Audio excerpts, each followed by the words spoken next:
Dolly Sods Wilderness, West Virginia, November 2024. 3 hunters went missing. 2 came back in pieces. The third never came back at all.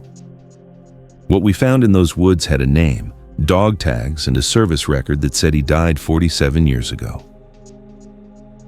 What the government buried in these mountains is still hungry, still human enough to remember its rank, and still following orders no one should have given. This isn't folklore. This isn't campfire stories your grandfather told you about things in the Appalachian dark. This is testimony.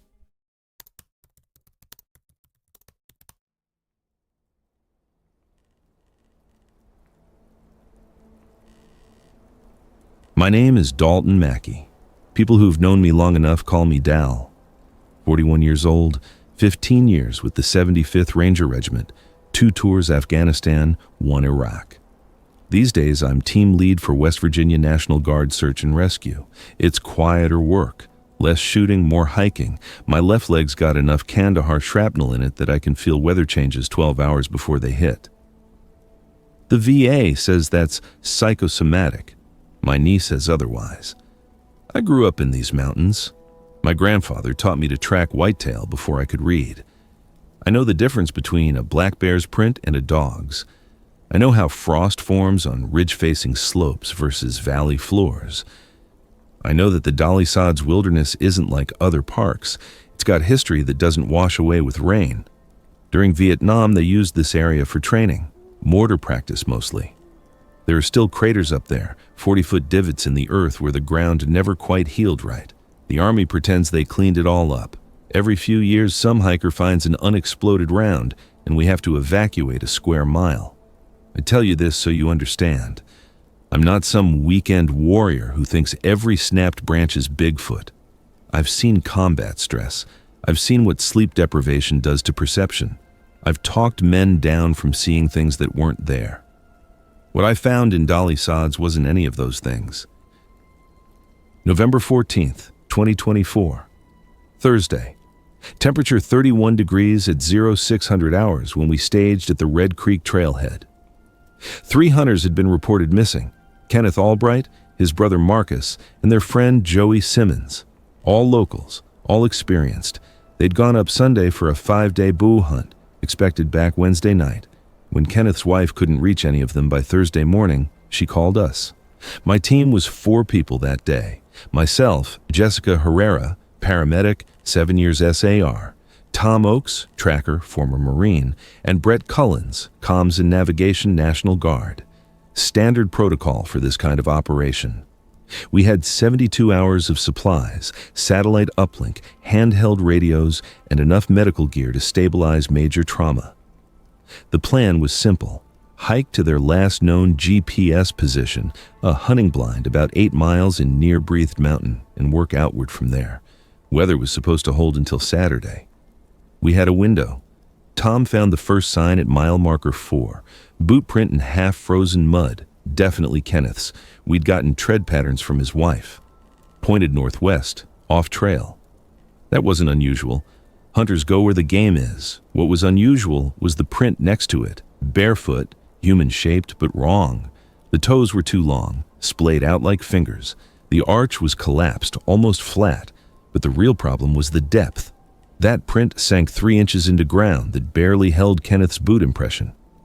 Could be someone else, Brett offered. Homeless guy, maybe. Appalachian Trail gets them sometimes. In November? Jessica knelt beside it, not touching. Barefoot? And moving fast, Tom added. He pointed to spacing. Strides almost 6 feet, running.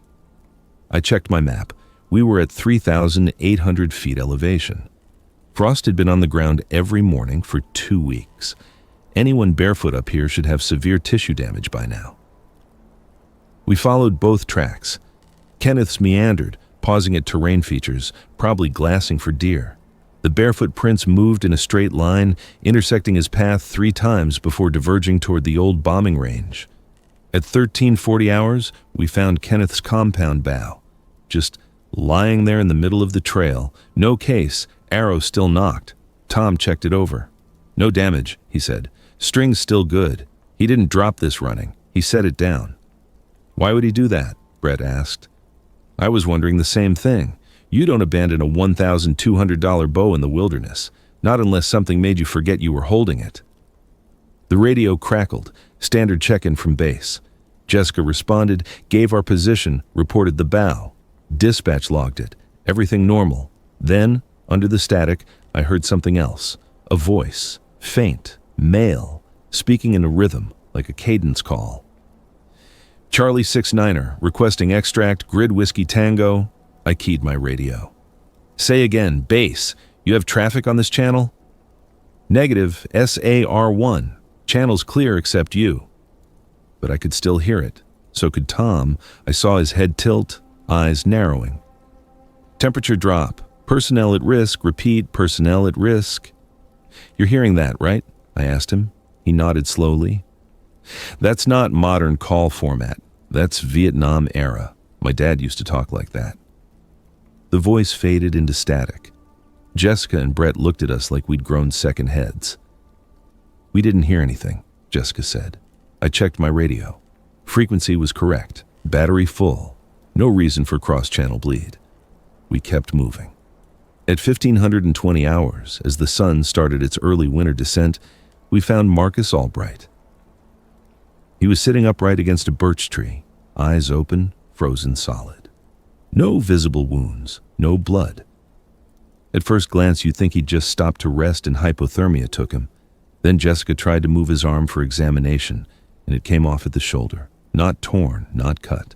The bone had separated at the joint like someone had carefully disarticulated it. She set it down gently, pulled back the sleeve. Dal, look at this. The humerus, the upper arm bone, had fracture lines running along its length. When she touched it with her penlight, I could see through it in places. The bone had a honeycomb texture, like something had consumed the marrow from inside, leaving only a brittle shell. What the fuck, Brett whispered. I'd seen a lot of bodies. IEDs, gunshots, burns. I'd never seen anything like this. Jessica checked the other arm. Same thing. Both femurs when we examined the legs. His ribs flexed under her touch like cardboard. This isn't scavenging, she said, voice tight and professional, but I heard the edge underneath. Animals go for soft tissue first. Something drained the marrow out of his bones while leaving everything else intact. That's not possible, Brett said. And yet.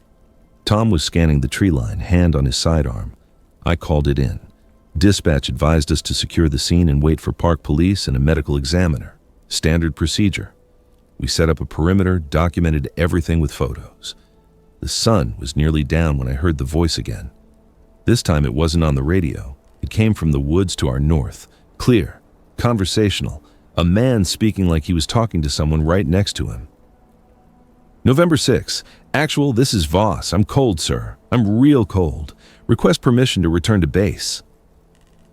The accent was Appalachian, but the phrasing, that was military, formal. And there was something else, something about the cadence that felt off, like someone remembering how to talk after a long time not using words. Jessica heard it too this time. Someone's out there. Marcus's brother, Brett suggested. Kenneth? But Tom was shaking his head, eyes on the darkness between the trees. Wrong direction. The tracks led west. That's north.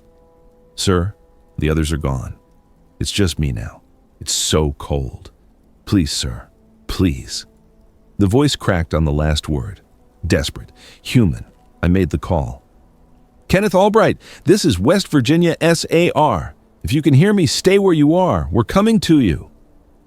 Silence. Then, from a completely different direction, east, maybe 60 yards out, the same voice. You shouldn't have come here. They watch. They always watch. Brett's flashlight beam cut through the dark. Nothing. Just trees and ground fog rolling in. That's impossible, Jessica said. No one moves that fast, not through this terrain. Tom had his weapon drawn now. So did I. We formed up, backs together, scanning. The voice came again, closer this time, maybe 30 yards, moving in a circle around us.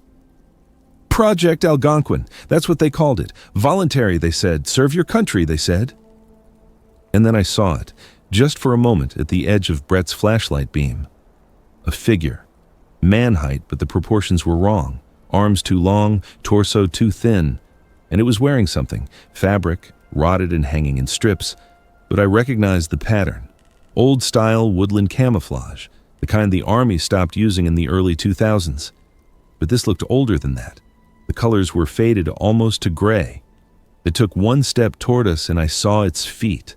Long toes, splayed, just like the prints. Then it was gone, melting back into the forest with no sound at all. "Base, this is SAR-1, I said into my radio, surprised my voice was steady. "We have a situation. Possible hostile contact, requesting immediate backup," and the radio shrieked. Not static, not interference. A sound like metal scraping bone, layered with something that might have been screaming, might have been laughter. Then silence. Our radios were dead, all 4 of them. Brett checked his satellite phone. No signal, even though we'd had 5 bars 20 minutes ago. "We need to move," Tom said, "now." "We can't leave Marcus," Jessica protested. "He's dead. We're not. Move." From the darkness, that voice one more time, closer than should have been possible. "You can't leave. None of you can leave. They made sure of that when they sealed the mountain." And I realized 3 things simultaneously.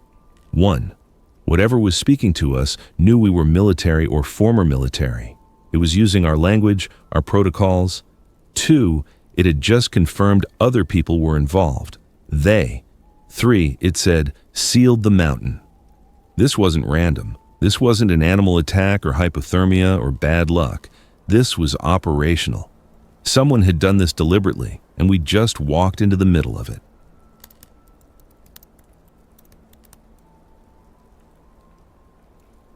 We moved fast, staying tight, flashlights overlapping fields of fire. Tom on point, me rear guard, Jessica and Brett between us. Standard tactical column. Our training kicked in even though our radios were dead and something impossible was pacing us through the trees. I could hear it. Not footsteps. It moved too quietly for that, but displacement. Air moving. Branches settling after something passed. It was keeping exactly 30 yards out, matching our speed perfectly. "It's hurting us," Tom said quietly. He was right. Every time we tried to angle south toward the trailhead, we'd hear movement from that direction, blocking. We were being pushed north, deeper into the old bombing range. At 1847 hours, we broke into a clearing I recognized, Crater Delta 7, according to the old Army maps. 40 feet across, vegetation never quite grew back right. The ground had a glassy quality in places where the heat had been intense enough to fuse the soil. Jessica swept her light across the far edge and froze. Oh, Christ! Joey Simmons was there, or what was left of him. He was still alive. We found him propped against the crater's edge, and at first I thought it was just his jacket, empty and discarded. Then I saw his face, and I wished I'd been right. Joey Simmons was conscious. His eyes tracked us as we approached, but his body, his legs were gone below the knees, not amputated, consumed. The bones ended in those same honeycomb fractures we'd seen on Marcus, but these were active. I could see the deterioration happening in real time, the bone crumbling inward, like something was eating it from the marrow out. His arms were still intact, but the skin had a translucent quality. I could see the outline of his radius and ulna through the tissue, and they had the same fragile, hollowed-out appearance. Jessica dropped beside him, hands already moving through triage protocols, even though we both knew this was beyond anything in our medical training. "Joey, can you hear me? How long have you been here?" His lips moved. His voice came out in a whisper that sounded like wind through a cave. 3 days. It comes at night. Doesn't kill, just takes, little by little." "What takes?" Brett asked. "What did this?" Joey's eyes rolled toward the tree line. "Him, the soldier. He says he's so hungry. Says he's sorry. Says it's the only way to stay warm." A chill ran down my spine that had nothing to do with the temperature. "What soldier? What's his name?" "Voss." Joey coughed, and I heard something crack inside his chest. "Corporal Eugene Voss. He told me while he was feeding. Said he'd been here since 77. Said they promised it would only be 30 days. Tom and I exchanged looks. 1977, 47 years ago. He's delirious, Brett said. Hypothermia causes... His core temp is 94 degrees. Jessica cut him off, reading her thermometer. He should be dead. He should have been dead days ago. Something is keeping him alive. Joey grabbed her wrist with what should have been impossible strength for someone in his condition. It wants you to know. It wants someone to know its name. It's tired of being forgotten. His hand fell away. His breathing stopped. Jessica checked for a pulse, went through the motions, but we all knew. We need to get out of here, I said. Now. We'll send... The voice came from directly behind us. No one's coming. They never come. They just watch the perimeter and wait for us to stop moving. We spun, weapons up, lights converging. He stood at the crater's edge. I've seen starvation. I've seen what happens to the human body when it's deprived of everything it needs. This was beyond that. The figure was 7 feet tall, but most of that was the elongation of the limbs. His arms hung to his knees, fingers stretched and tipped with what looked like exposed bone. His torso was skeletal, ribs clearly visible through skin that had a gray, leathery texture. But it was the details that broke my brain. He was wearing BDUS, battle dress uniform. The old woodland camo pattern, the kind that was standard issue in the 70s and 80s. They hung off him in tatters, but I could still see the name tape on his chest. Voss. And below that, on a chain around his neck, dog tags. I could read them even from 20 feet away in our flashlight beams. Voss. Eugene P. Opos Protestant. His face was the worst part. It was still human enough to show expression, and what I saw there wasn't hunger or rage. It was shame. I'm sorry, he said. And his voice was the one we'd been hearing, but clearer now. Appalachian accent, but formal diction, a soldier's speech pattern. I'm so sorry, I didn't mean... I never meant for anyone else to... He looked down at Joey's body. It's the only way to stay warm. The only way to not freeze all the way through. The marrow, the fat, it burns slow. Keeps me... He trailed off, and I saw something that made my blood run cold. He was crying. Tears ran down that elongated nightmare face, freezing in tracks on his cheeks. What are you? Jessica whispered. Corporal Eugene P. Voss, service number 5427-6891. Volunteered for Project Algonquin, November 1977. They said it was a cold weather endurance study. 30 days in the wilderness, see how long soldiers could operate without resupply in Arctic conditions. His head tilted, bird-like. They lied. It wasn't endurance, it was deprivation, experimental hunger protocols. They wanted to see, what would we do? How far would we go? What would we become? Tom's weapon never wavered, but I heard his breathing change. The Army did this to you? DARPA. Army just provided the test subjects, 12 of us, all volunteers, all told our families we died in training accidents. He took a step forward. We all stepped back. Sergeant Nakamura lasted the longest before he started. On day 17, he tried to... Voss's voice cracked.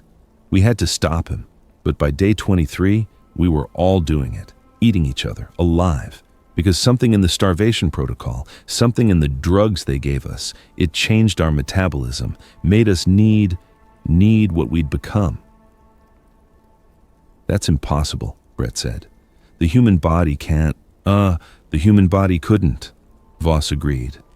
But we weren't human anymore. Not entirely. They triggered something old, something that knows how to survive winter when there's nothing left to eat. Wendigo. The word came to me from childhood stories. Algonquin legend, a curse that falls on those who consume human flesh, an endless hunger that can never be satisfied. Why are you still here? I asked. Why not leave? Because the mountain is sealed, 30-mile perimeter, motion sensors, cameras, automated response protocols. Anyone who tries to cross the boundary gets removed. I've tried 17 times, never made it more than 3 miles past the outer markers. He looked up at the sky, and I followed his gaze. There were stars, clear night, but I noticed something I'd missed before. In the distance, maybe 8 miles out, I could see a faint red glow, multiple points, moving in a slow pattern, drones. They're still watching, I said, always. They've been watching for 47 years, waiting for us to die, but we don't die. We just get hungrier. Us? Jessica asked. There are more of you? Voss nodded slowly. 3 of us left, Nakamura, me and Patterson. We try to stay apart, try not to compete. But every few years, someone comes into the wilderness, hunters, hikers, and we're so hungry, so cold. Why tell us this? I asked. Why not just do what you did to them? Voss looked at me, and in his eyes, I saw something I recognized, something I'd seen in the mirror after too many firefights, too many missions where the rules of engagement blurred. Guilt. Because one of you is military, I can tell. The way you move, the way you're standing right now, creating overlapping fields of fire. And I need someone to know, someone to remember that we were soldiers, that we volunteered to serve, that we didn't choose this. He took another step forward. My name is Eugene Peyton Voss. I'm from Elkins, West Virginia. My mother's name was Dorothy. My father was Michael. I have a sister named Sarah, had a sister. She'd be 70 now if she's still alive. His voice broke completely. I need someone to tell her I didn't desert. I need someone to tell her I didn't just vanish. I need her to know I tried to come home. Tom lowered his weapon slightly. Jesus Christ. Don't, I warned. Stay sharp. But something in Voss's posture changed, a decision made. There's a cave, 2 miles northwest. Inside you'll find evidence, dog tags, personal effects, letters we wrote that were never sent, documentation. Project Algonquin wasn't just us. There were other tests, other sites, other soldiers who were told they were volunteering for cold weather training. Why are you helping us? Jessica asked. Because I'm tired. I'm so tired. And because every few years they send someone in to check, make sure we're still contained. Last time was 2019. Due for another inspection soon. Maybe next month. Maybe next week. He backed away, retreating toward the tree line. When they come, they'll try to silence you, make you forget, make this disappear like they've made everything else disappear. But if you can get the evidence out, if you can get it to someone who'll listen. We can't get out, I said. You said the perimeter. There's a service gate, eastern edge. They use it for supply runs and personnel insertion, biometric lock, but it's old, might be vulnerable. The cave will have everything you need to understand what they did, names, dates, the whole program. He was almost invisible now, melting into the darkness. Don't come back here. Don't let anyone else come. We can't help what we are. We can only choose how many times we give in. Wait, I called out. Voss, what do you want us to do? If we get out, if we expose this, what happens to you? A long pause. Then, quietly. Tell Sarah I loved her. Tell her I didn't want to disappear. And he was gone. We stood there for maybe 30 seconds, nobody speaking. Then Brett said, "We're actually considering this, listening to that thing?" "That soldier," Tom corrected. "And yeah, we are. It killed 3 people. It's been starving for 47 years, Jessica said quietly. What would you do?" I looked at the coordinates Voss had scratched in the dirt before disappearing. Grid reference, old military notation, I could read it as easily as English. "We need proof," I said. "Real proof. Because if we walk out of here talking about secret experiments and soldiers turned into monsters, they'll bury us. Professionally, personally, every way that matters." "And if we go to this cave and it's a trap?" Brett asked. "Then we die knowing the truth," Tom said. "Better than dying ignorant." I made the decision. We find the cave, we get the evidence, we get out, and then we burn this whole thing down. What I didn't say was what I was thinking. That somewhere in the chain of command, someone had been signing off on surveillance reports for 47 years. Someone had been watching American soldiers turn into monsters and done nothing. Someone had made the choice to contain rather than cure, and someone was going to pay for it. We started walking northwest, following the coordinates. Behind us in the darkness, I heard Voss one more time, not speaking to us, speaking to himself. Stay strong, stay disciplined, complete the mission. A soldier's mantra, still following orders after 47 years, still trying to be the man he was before they made him into something else.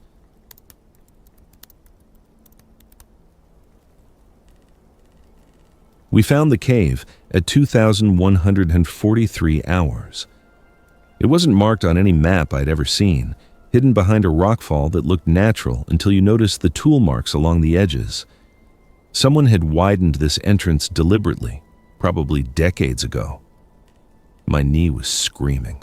The shrapnel always got worse when I was cold and exhausted, and I was both. But I pushed it down, stayed focused. Tom went in first, weapon ready, flashlight cutting through absolute darkness. The cave angled down, narrowing to a passage barely wide enough for shoulders, then opening into a chamber about 20 feet across. What we found there made my stomach turn. It was a living space, or had been once. Military-issue sleeping bags rotted to scraps, MRE wrappers from the 1970s, the old brown packages, a Coleman lantern, fuel long evaporated, and on the walls, scratched into the stone with something sharp, maybe a knife, maybe a fingernail, was writing. Dates, names, documentation. Jessica ran her light across the nearest wall, reading aloud. November 3rd, 1977, Day 7. Sergeant Nakamura refuses rations, says they're making him sick.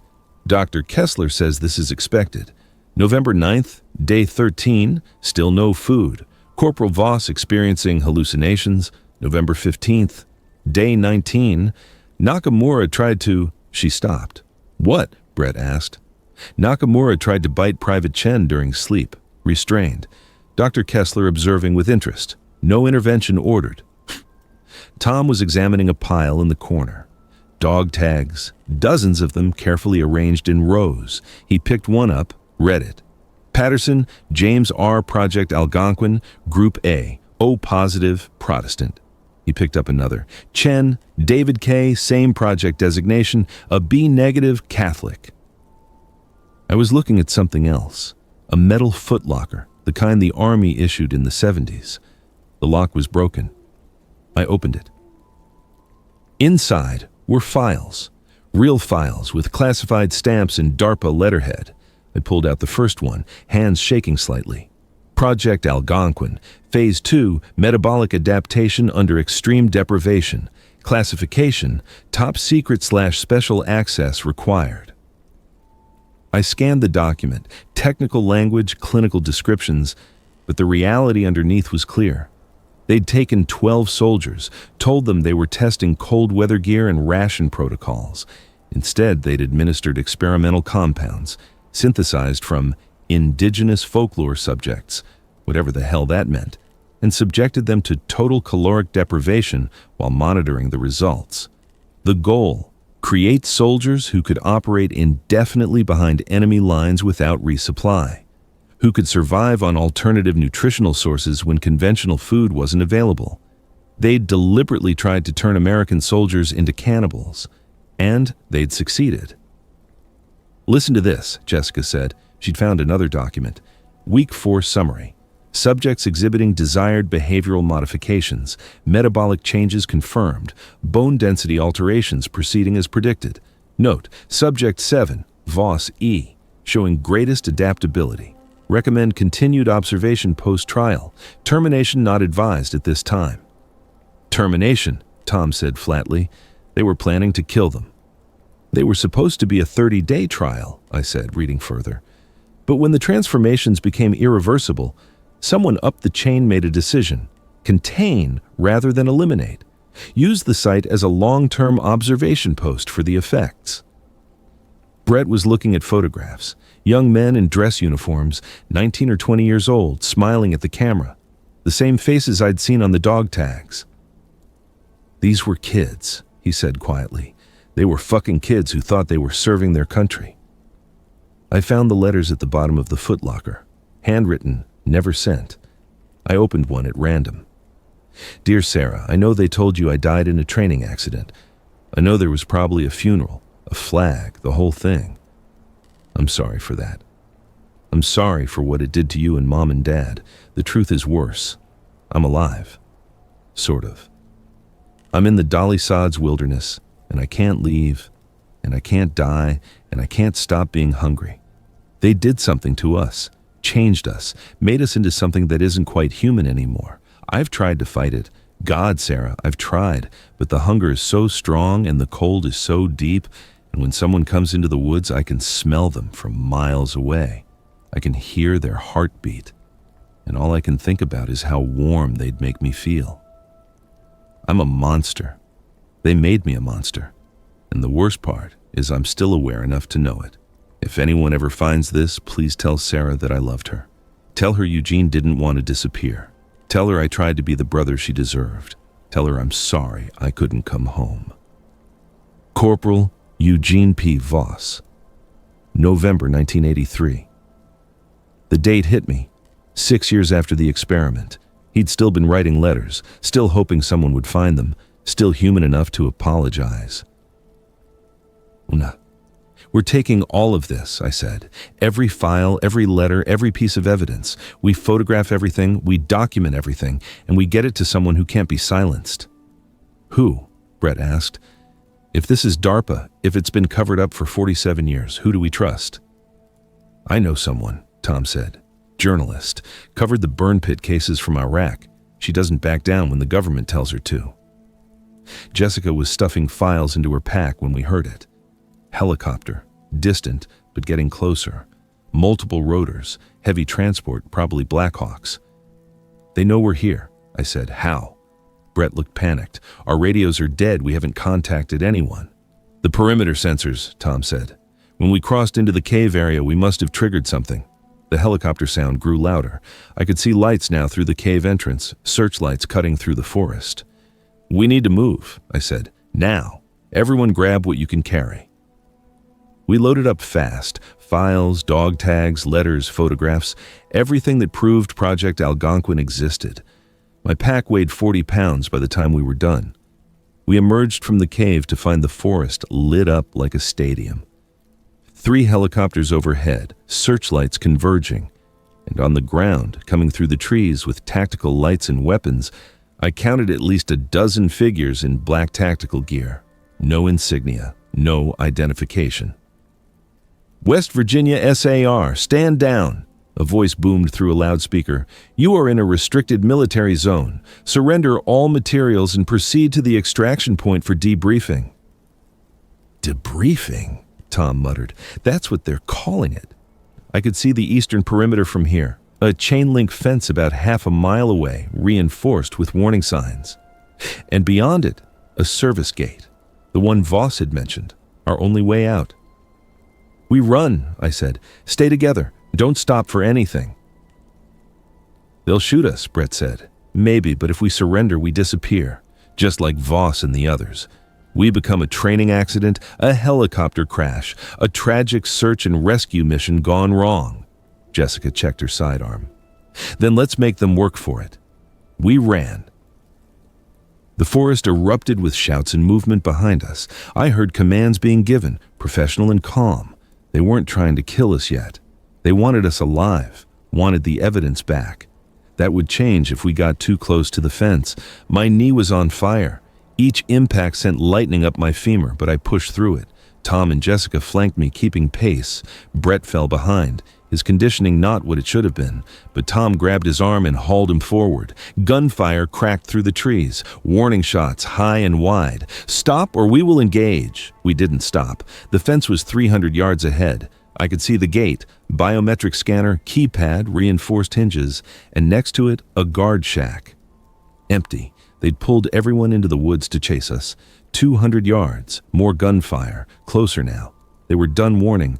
A round hit a tree next to Jessica's head, spraying bark. She didn't flinch, just kept running. 100 yards. And then, from the darkness to our left, something massive moved. Voss stepped into the searchlight beam, and the shooting stopped. He was fully visible now, and the tactical team's lights illuminated every impossible detail. 7 feet of elongated limbs and skeletal frame, wearing the tattered remains of his uniform, dog tag swinging on his chest. He looked directly at the nearest operator. "DARPA Asset Voss, reporting," he said, voice carrying across the clearing. "Service number 5427-6891, requesting permission to engage hostile targets threatening primary containment." The operator's voice crackled over his radio. "Negative, Asset Voss. Return to your zone. These are—" Voss moved. I'd seen fast before. I'd seen Olympic sprinters, Ranger School record holders, enhanced combatants on stimulants. This wasn't any of those things. Voss covered 30 feet in under a second, and the operator went down screaming, not dead. Voss didn't kill him. He just removed him from the equation, disarming him with surgical precision before vanishing back into the trees. The forest erupted in chaos, operators firing at shadows, calling for backup, trying to track something that moved like smoke. "Go!" Voss's voice boomed from somewhere in the darkness. "I'll hold them! Get to the gate!" We ran the last 100 yards while Voss created havoc behind us. I could hear him moving, could hear operators shouting in confusion and pain. He wasn't killing them. He was being careful, deliberate, using just enough force to disable. Still following the rules of engagement. Still a soldier. The gate was locked, keypad glowing red. Tom examined it while the rest of us provided cover. "It's a Gen 2 biometric," he said. "Needs fingerprint and code. I can bypass it, but I need 3 minutes." "We don't have 3 minutes," Jessica said. She was right. The tactical team was reorganizing, forming a perimeter. And in the distance, I could hear more helicopters. Then Voss was there, appearing out of nowhere next to the fence. "Use mine," he said. He pressed his hand against the scanner, the ancient, transformed tissue, barely recognizable as a human palm anymore. The scanner beeped. Red light. "They deleted me," Voss said quietly. 47 years ago, they erased my biometrics from every system." "Then how—" I started. Voss pulled something from what remained of his uniform pocket. A severed hand, frozen, preserved somehow in the mountain cold. "Sergeant Nakamura. He tried to escape 3 years ago. They sent a response team, left one of their operators behind." He pressed the dead man's hand to the scanner. Green light. Lock disengaged. "Go," Voss said. "Tell them. Tell everyone. Tell Sarah." "Come with us," Jessica said suddenly. "You could—" "No." Voss's voice was gentle but final. "This is my mountain now. Has been for 47 years, and someone needs to stay. Keep the others. Keep Nakamura and Patterson from following you out. They're not as controlled as I am." Behind us, the tactical team was advancing. Weapons raised, kill order given. Voss looked at me and I saw something pass between us, soldier to soldier, understanding. "Complete the mission, Ranger. That's an order." I saluted. Old habit, respect for a man who'd earned it. He saluted back, the gesture perfect despite his transformed physiology. Then he turned and charged the tactical line. We went through the gate. The last thing I saw before we disappeared into the tree line on the other side was Voss, standing in the middle of the clearing, surrounded by a dozen operators, not fighting to kill, fighting to delay, fighting to give us time. The firing started as we ran. I didn't look back. Couldn't. We made it 5 miles before we found a ranger station with working phones. Called it in to state police, civilian authorities, people who weren't part of the cover-up. By the time anyone official arrived, we'd already uploaded everything to the cloud. Files, photographs, letters, dog tags, all of it documented and distributed to 3 different journalists, 2 senators, and the New York Times. They couldn't bury it this time. 3 weeks later, sitting in a hearing room in Washington, D.C., I testified before a closed session of the Senate Armed Services Committee. Tom, Jessica, and Brett testified too. We told them everything. DARPA denied Project Algonquin existed. The Department of Defense claimed the Dolly Sods site was a routine training facility. But the evidence spoke for itself. 12 soldiers listed as killed in training accidents between 1977 and 1978, all from the same program. Files stamped classified, letters that were never sent, and dog tags recovered from a cave that officially didn't exist. The hearing lasted 4 days. At the end, 3 DARPA program directors were asked to resign. 2 senators called for a full investigation. The families of the 12 soldiers were quietly contacted and offered financial settlements in exchange for non-disclosure agreements. Most of them took the money. Sarah Voss didn't. I met her in person. She was 73 years old, living in a nursing home in Charleston. When I told her about her brother, really told her everything, she cried for an hour straight. Then she asked me to help her file a lawsuit. We're still fighting it. The government claims sovereign immunity. They claim everything we found was fabricated. They claim Eugene Voss died in 1977 and anything else is conspiracy theory. But Sarah believes me. And every month she gets a letter. Not from the government, not from lawyers, from her brother. They're delivered anonymously, no return address, postmarked from different locations across West Virginia. But I know who sends them. The last one said, "Dear Sarah, I'm still here, still fighting, still trying to be the man you remember. They haven't caught me yet. Love, Eugene." The Dolly Sods Wilderness is officially closed to public access now. Wildlife conservation concerns, according to the Park Service. But I know better. They're still watching, still containing, still hoping the problem will disappear. Corporal Eugene P. Voss is 70 years old now. He should be retired grandchildren, maybe living in Florida. Instead, he's a 7-foot-tall nightmare in the West Virginia mountains, sustained by an impossible metabolism and the memory of who he used to be. But he's not the monster. The monsters are the people who made him, the doctors who designed Project Algonquin, the officers who signed off on it, the bureaucrats who decided that 12 American soldiers were acceptable losses in the name of metabolic adaptation research. The monsters are the people who've been watching for 47 years and done nothing. Eugene Voss is a victim. He's also a soldier, and he's still following his last order: survive.